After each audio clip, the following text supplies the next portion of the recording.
tous, c'est Mélo sans Mélie et on se retrouve pour cette première partie parce que vu comment ça va, vu comment c'était l'année dernière, il y en aura besoin de plusieurs. Première partie de mes lectures du Sauté Gourmet Challenge, lecture et action. Comme à chaque fois, j'essaye de vous faire un point au fur et à mesure. Bon, on est déjà le 11 juillet et j'ai déjà validé 3 menus. Beaucoup d'actions, vraiment. Bon, en même temps, comme chaque année, mais cette année, j'ai trouvé particulièrement les actions, c'était extrêmement facile de les faire au tout début. En fait, j'aurais presque pu valider un buffet à volonté juste avec des actions au tout début du challenge, donc même pas en juillet, mais je me suis retenue. J'ai préféré faire un beau buffet à volonté plutôt que me précipiter sur le badge pour être la première à valider le buffet à volonté. Voilà. Ce qui fait que j'ai perdu le badge, je vous spoil. Bref, c'est parti, on commence, on va essayer d'y aller dans l'ordre chronologique. Donc le premier jour du challenge, évidemment j'ai validé l'assiette, participer à un autre challenge puisque je participais au Sauté Gourmet Challenge et je participais à mes objectifs lecture de l'année. Voilà, ça c'était pas très difficile, après c'est plus un badge qui est sur la durée du challenge. En vrai j'aurais peut-être pu mettre plutôt la date où j'ai lu un livre du Sauté Gourmet Challenge et j'ai lu un livre de mes objectifs. Mais de toute façon, c'est arrivé dans les quelques jours qui suivaient, donc bon. En plus, celui-là, j'avais complètement oublié de dire que je l'avais validé dans le Discord, tellement ça m'était passé au-dessus. Et en fait, je me suis rendu compte que je l'avais validé quand je me suis fait un point avec moi-même, genre au bout d'une semaine, un truc comme ça. Et donc du coup, je l'ai mis dans le buffet à volonté, voilà, parce que pourquoi pas mettre un fromage de plus dans mon buffet, histoire de l'étoffer davantage. Ensuite, toujours dans les actions, j'ai lu avec une boisson, ça c'est vraiment la toute première assiette que je me suis faite de cet été. Pareil, je le mets dans le buffet à volonté. J'ai décidé de mettre uniquement 2 actions dans mon buffet à volonté, enfin et des actions supplémentaires, genre par exemple le fromage dont je vous ai parlé juste avant. Mais voilà, tout le reste, j'ai voulu que ce soit des lectures. Surtout qu'en plus, pour certaines, c'est des petites lectures. Mais bref, vu que j'ai pas gagné le badge, c'est pas bien grave. Ensuite, j'ai lu mon premier graphique avec le tome 1 d'un manga, The Guy She Was Interested in Wasn't a Guy at All, que j'appelle souvent She Wasn't a Guy. J'ai beaucoup aimé les dessins qui sont très expressifs au niveau de la gêne sociale, au niveau du flirt, de l'hésitation, voilà, c'est un petit peu adolescent, mais c'est très mignon. J'adore la vibe du personnage qui wasn't a guy.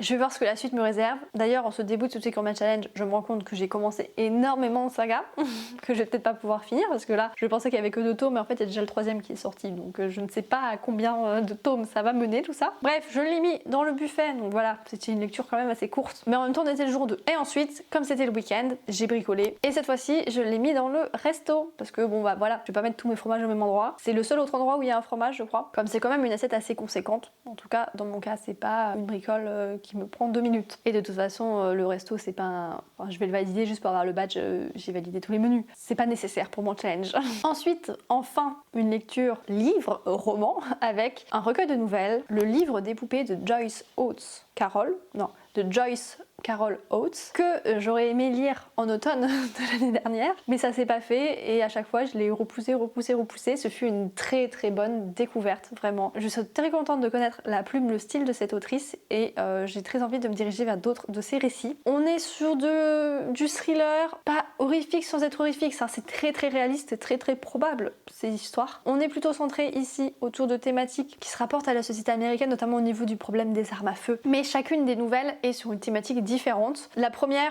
bon pour le coup un petit peu moins réaliste, enfin, je suppose qu'il y a des gens comme ça malheureusement. J'aime vraiment sa patte, elle a une façon d'aborder les twists qui sont pour la plupart plutôt évidents, mais on est quand même intrigué par le récit même si on devine le twist, et puis parfois elle en ajoute un autre, enfin ou en tout cas elle le modifie un petit peu, elle nous emmène vers un chemin pour nous ramener vers un autre, et elle a une représentation des choses très intéressante, notamment du coup avec la première nouvelle qui n'est pas réaliste. On découvre dans les dernières lignes que voilà, la représentation de la réalité qu'avait le personnage, la façon dont elle le met en scène, je peux pas vous expliquer exactement sinon c'est vraiment gâcher la lecture. J'ai trouvé ça très très chouette. Et il y a une morale sans avoir de morale dans certaines autres de ces nouvelles. Et du coup, en conclusion, moi ce que j'ai vraiment beaucoup aimé, c'est la critique sociale et politique à travers ces récits un petit peu horrifiques. La plume qui est adaptée, je ne sais pas comment le décrire, mais je trouve qu'elle a une patte bien à elle dans sa façon de raconter. J'ai passé un très bon moment et il y a une des nouvelles qui se passait dans une bibliothèque. Donc voilà, c'était l'occasion de pouvoir manger cette assiette que je n'avais pas du tout prévue dans ma pile à lire, enfin que Mélie m'avait prévue dans ma pile à lire, mais pas moi.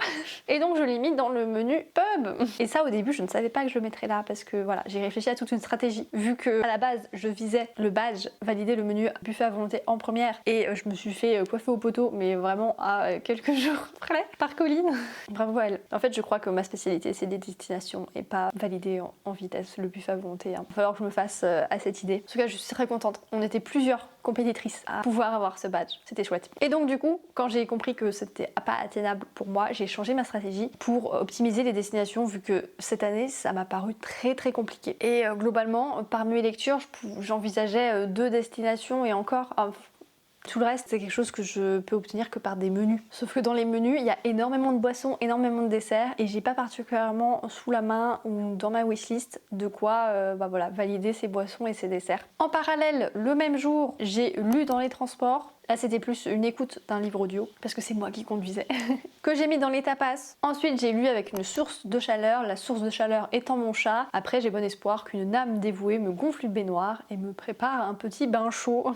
Mais pour l'instant, il a fait un peu trop chaud pour que j'ai envie de ça. Je l'ai aussi mis dans les tapas. Le lendemain, j'ai fini la lecture audio que je lisais dans les transports. Il s'agissait de Les Grandes Oubliées, pourquoi l'histoire a effacé les femmes. C'est une très bonne lecture. C'est lu par l'autrice. J'ai bien aimé sa voix, son ton, etc. C'était très clair. Par contre, petite déception quand je suis arrivée à la fin, il n'y avait pas de source. C'est quand même vraiment dommage, sachant qu'elle parle de l'histoire, sachant qu'elle parle de choses qui ont été transformées dans la façon dont on l'a appris à l'école, ou des choses qui ont disparu, un peu été mises sous le tapis. Ça casse un peu tout le récit. J'étais très contente à la fin de ma lecture, et là, en fait, j'ai dû baisser la note que je lui donnais, parce que du coup, je sais pas si ce que j'ai appris, il vaut mieux que je m'en souvienne ou pas. Je ne sais pas si c'est une réécriture de l'histoire ou si c'est véridique. Je ne connais pas la fiabilité du coup de ce que j'ai écouté, mais en tout cas tout ce qui est féminisme c'est très important. Et oui, je suis déçue à propos des sources parce que bon voilà, j'avais lu le Mona Chollet sur les sorcières. Malgré les sources, il y avait des sources là, mais les sources étaient un peu bancales et globalement il y a une partie c'est une réécriture de l'histoire. J'étais un peu en colère. En plus j'avais pas aimé le ton. Mais ici j'avais bien aimé ma lecture.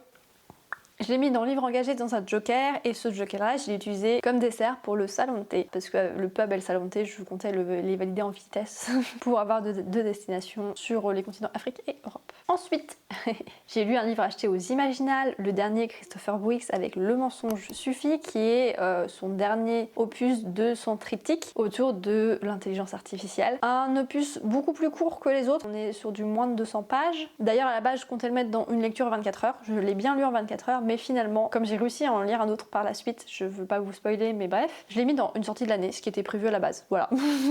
Il a un peu navigué, parce qu'en fait, il me permettait de valider la France et le continent Europe. Je trouvais plus stratégique de le valider avec le menu pub. Donc voilà, lui, il est allé dans les tapas. Très compliqué aussi, les tapas, d'avoir 3 petits fours, sans compter qu'il faut aussi un petit four dans les buffets à volonté. Bref, le mensonge suffit. J'ai bien aimé mon récit, j'ai passé un bon moment. Hein. Par contre, j'aurais aimé un positionnement, j'aurais aimé plus de réponses. Après, c'était tout le principe du récit. C'est un peu court par rapport aux autres, mais en même temps ça aurait été plus long, on serait ennuyé. Par contre, gros coup de gueule quand je l'ai mis dans ma bibliothèque à côté des autres. Je ne sais pas si vous le voyez, non vous ne voyez que le bas, et bah il est pas de la même hauteur que les deux autres. Vraiment il y a 5 mm d'écart à peu près. On parle même pas de la typo, de la police, de la mise en page, des tranches qui ne sont pas du tout similaires. C'est très moche. Bon puis la couverture non plus n'est pas des plus jolies. Hein. Mais à la limite, si ça avait été homogène entre les trois, j'aurais rien dit, un petit peu déçue.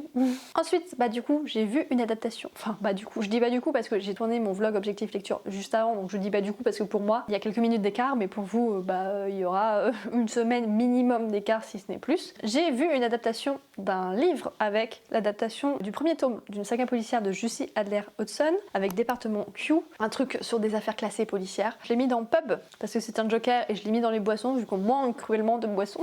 Mais si vous voulez savoir ce que j'en ai pensé, j'en parle dans mes vlogs Objectif Lecture, donc allez les voir, je le mettrai en description s'il est sorti avant cette vidéo. Et je pense que ce sera sorti avant cette vidéo, ça n'aurait pas de sens de faire dans l'autre sens. Bref, c'était une chouette adaptation, moi j'ai passé un bon moment. J'ai validé mon premier menu le 27 juin avec le pub. C'est censé me valider le challenge, mais bon, moi je préfère considérer que c'est sur les 3 mois et que oui, dans tous les cas je vais forcément valider le challenge, je m'attends pas à le rater. C'est tellement facile, enfin... On peut choisir des choses faciles. Donc voilà, mon petit pub qui me permet de valider. J'ai choisi l'Écosse, surtout qu'en plus département Q, ça se passe en Écosse. Ça fait un petit lien entre les deux. Et puis c'est une destination que j'ai découverte l'année dernière et qui est sublime. Ensuite, j'ai lu en écoutant de la musique. Justement, d'ailleurs, j'ai validé cette assiette en même temps que le Christopher Wicks en fait, parce que je me suis mis de la musique pour me booster et réussir à le lire en 24 heures. Il me restait plus beaucoup de temps pour ça. Que j'ai mis dans le buffet en dessert en tant que deuxième action de ce buffet. Le 1er juillet, j'ai terminé Ils sont chez nous en tant que saga, en tant que secret de famille, évidemment dans le buffet, voilà. Alors celui-ci, je l'ai lu grâce au badge convivialité, en tout cas dans dans l'espoir d'avoir ce badge convivialité. C'est une lecture qui m'a été choisie par Colline, de Déjeuner sous la pluie. Petit secret de famille, enfin gros secret de famille.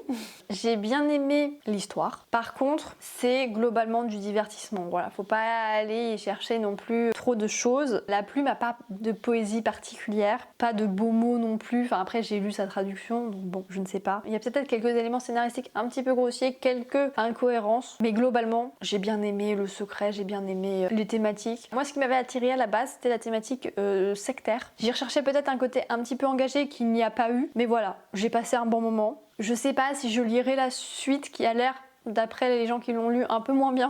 Mais on finit sur une fin en partie ouverte, donc j'ai bien envie d'en savoir plus. Ensuite, dans l'objectif de valider le continent océanique, est toujours une galère à valider, j'ai cherché des spécialités à cuisiner, des spécialités de Nouvelle-Zélande. Et j'en ai trouvé 2, dont j'en ai fait qu'une et je ferai peut-être l'autre plus tard. Quand j'aurai envie de sucrer, celle-ci c'était du salé, très facile, des cheese rolls. Southland cheese roll, un truc dans ce style. Concrètement, c'est une sauce au fromage, enfin ou juste du fromage, des oignons, sur une tranche de pain de mie roulé et le tout a été mis à dorer au four. C'est très facile, j'avais plus grand chose dans mon frigo mais j'avais ces ingrédients là. Je l'ai mis dans mon buffet mais en assiette supplémentaire dans les plats parce que c'était pas très compliqué.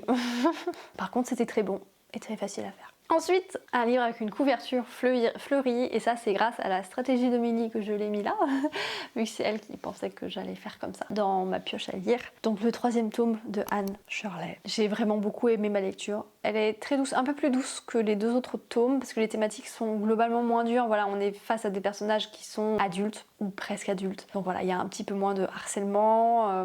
Par contre, il y a quelques décès. Et en plus, au niveau de la temporalité, c'est très accéléré. Elle étudie pendant au moins 3 ans, si ce n'est 4, pendant ce tome-ci.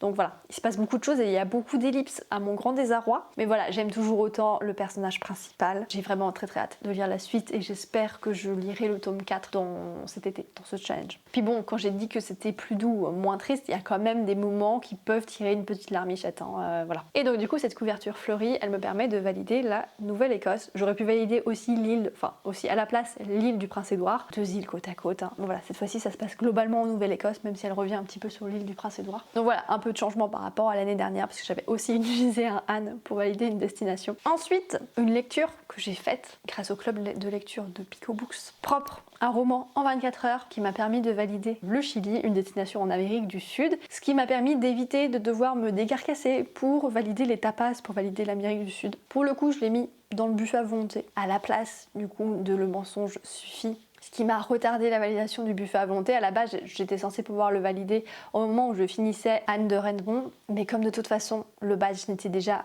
plus disponible, c'est pas bien grave et j'ai validé le buffet à volonté le lendemain. Propre, qu'est-ce que j'en ai pensé? Alors j'ai vraiment beaucoup aimé la critique sociale qui est excellente. On est chez des riches qui ont suffisamment de budget pour employer une bonne à domicile. On est plus sur de la violence symbolique que sur de la violence physique, mais voilà, c'est globalement très violent. Je m'y attendais, bien sûr. Donc j'ai pas été particulièrement surprise, ni choquée, ni quoi que ce soit, parce qu'en vrai j'ai déjà lu, vu, entendu tellement de choses. La fenêtre d'Overton c'est beaucoup trop agrandi.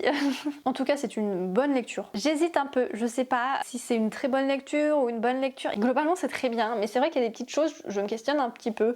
Des passages pas très clairs, pas archi utiles sur l'histoire au global, sur la critique au global, qui sont un peu sordides, mais sans raison particulière. Après, on est dans un contexte pas facile. Et puis voilà, la voix et le ton est très particulier et c'est très bien fait, ça se prête extrêmement bien à ce que veut dire le récit. On est face à un personnage principal, une femme qui s'adresse à nous, mais en même temps, ce nous, c'est peut-être pas vraiment le lecteur, mais c'est plus des enquêtrices, des juges, on ne sait pas. Et en fait, à la fin, c'est peut-être un peu décevant, on ne saura jamais, on n'aura pas de réponse là-dessus. Et en plus, elle fait traîner le mystère sur, en fait, elle nous dit d'emblée, il y a eu une petite fille qui est morte, et vous allez voir, vous allez être renversé par les informations que je vais vous donner. Elle nous tient en haleine comme ça, et au final, les informations sont pas extrêmement renversantes, et pas forcément toutes en lien les unes avec les autres. La raison de la mort de cette petite fille est finalement pas très croustillante, mais en même temps, on nous a fait croire qu'on était là pour ça, mais on n'était pas là pour ça. Enfin, c'était pas ça le but du récit. Le but du récit, c'était donner une voix à ces gens exploités, montrer le ridicule de ces gens extrêmement riches, le traitement pas humain que subit une partie de l'humanité. En tout cas, c'est court, c'est rapide, c'est très efficace. Ça donne une voix à ceux qui ne sont pas écoutés d'habitude, qui ne sont même pas vus en fait quand ils sont croisés dans la rue par d'autres gens qui pensent être au-dessus. Et en tout cas, ça permet de garder l'attention du lecteur. Et vraiment, j'ai beaucoup aimé ce ton avec de la hargne un petit peu indocile, une bonne découverte en tout cas. Et donc du coup ça me permet bien évidemment de valider l'action participer à un club de lecture, le club de lecture de Pico Books que j'ai mis dans le menu restaurant. Le 9 juillet du coup j'ai validé le buffet à volonté avec quelques assiettes supplémentaires mais qui sont des actions donc c'est pas non plus extrêmement glorieux. Je compte, même si je l'ai validé, alors soit j'en ouvre un deuxième, soit je rajoute des assiettes dedans. Je pense qu'au début je vais rajouter des assiettes dedans au fur et à mesure vu que bon bah voilà là j'ai plus énormément d'enjeux. Je vais évidemment au maximum mettre des assiettes dans les autres menus. Les fromages par exemple, ils n'ont plus d'endroit où aller. Les plats, il me semble que non plus. Globalement il me manque des boissons, un dessert, peut-être un petit four encore, des petites choses par-ci par-là, mais il y en a plein où bah, ils sont en supplément. Voilà, donc je verrai bien, je vous tiendrai au courant. Je sais pas si c'est très logique de continuer à remplir alors qu'il est validé, mais du coup il sera beaucoup plus conséquent. Et là, aujourd'hui même, je viens de terminer l'impératrice du sel et de la fortune de niveau. Pardon, j'ai pas dit les noms des autoristes à chaque fois. J'essaye d'être rapide et donc du coup je zappe plein de choses que je devrais pas, mais c'est pas grave. De toute façon, vous avez les images, et lui je l'ai mis dans choisi pour sa couverture ou son titre, puisque c'est la raison initiale pour laquelle je l'avais mis dans ma wishlist. Et voilà, Colline l'a pioché dans ma wishlist pour le badge convivialité. Je l'ai mis dans salon de thé, me permettant du coup de valider la région du Maghreb et donc de valider les 6 continents en premier et donc d'obtenir le badge adéquat. En termes de sensations à la lecture, de douceur, exploration, découverte du monde, assez méditative, enfin pas vraiment mais un petit peu, oui si quand même. J'ai trouvé très similaire à Histoire de moine et de robot. On est sur un personnage accompagné d'un autre personnage pas humain, ou qui n'est pas un robot ici, mais bref. Là, on explore plutôt l'histoire via des chapitres très très courts, mais très efficaces. Par contre, globalement, on est plongé dans un univers sans aide. Dans un univers qui paraît très bien construit, très dense, avec beaucoup d'histoires, beaucoup de passé, beaucoup de coutumes, de culture, etc. Et moi, j'étais un peu perdue là-dessus, c'était très nébuleux. On en apprend un petit peu au fur et à mesure des choses, mais comme c'est une novella, c'est court, on n'apprend pas énormément et voilà, je pense qu'on en apprendra par la suite dans les tomes suivants, mais du coup je sais pas si j'ai eu assez de plaisir pour avoir envie de lire la suite. C'était très métaphorique, peut-être un peu trop, mais c'est vrai que c'est agréable et que ça peut plaire. Mais moi, globalement au début il m'a manqué un gros manque de contexte et j'ai pas particulièrement apprécié être autant perdue, surtout que ça a l'air vraiment incroyable et chouette. L'écriture est très bien, la narration est très bien menée et il y a l'air d'avoir eu une invention d'univers et de contexte et de politique derrière tout ça. Bref, je me suis sentie projetée un peu trop vite, un peu trop brutalement dedans, voilà. Et j'ai eu l'impression que l'autrice s'attendait à ce qu'on ait les bases et les fondements en fait pour comprendre tout ce qu'elle voulait nous dire, alors que en fait non, je pense que son but c'était vraiment de nous laisser un peu flotter comme ça. Je sais pas encore exactement ce que je pense de ce genre de concept de récits très courts mais qui ont plein de petits tomes. Bon, l'avantage c'est que au moment où je le lis, tous les autres sont sortis. Donc en soi, je pourrais enchaîner et essayer de mieux comprendre. Mais je sais pas si j'ai envie, je verrai par la suite. En tout cas, j'ai bien envie de découvrir ce que l'autrice a fait d'autre parce que elle a l'air de très très bien écrire. Et donc du coup, j'ai validé mon troisième menu, le salon de thé, que je pensais valider un petit peu plus tard avec la boisson Lire une romantaisie, puisque je suis en train d'écouter en audio La Guilde des Ombres, le tome 1. Je sais pas si j'aime bien pour l'instant. En tout cas, ça s'écoute, mais c'est très très dense. Mais j'ai trouvé une autre boisson et c'est très très bien comme ça. Avec ce menu, je valide le Maghreb et vous connaissez la suite. Je valide le badge. Tant espéré, Jeanne Barrett. En même temps, du coup, le badge visiter les 6 continents, il n'y en a pas de 7ème